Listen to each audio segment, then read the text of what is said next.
Ayan, oras na para ilagay yung laing.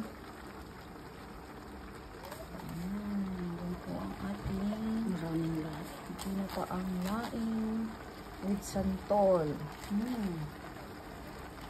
So yummy. Tapos, lalagyan pa yan mamaya ng maraming sili.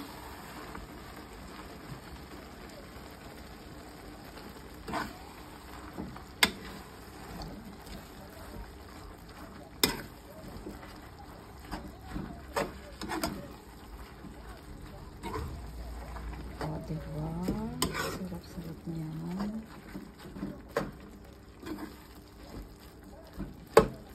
Halo ng konti. Tapos, saka pakukuluin. Huwag daw halo ng gabi at baka kumate. Ewan ko lang kung katotohanan yun.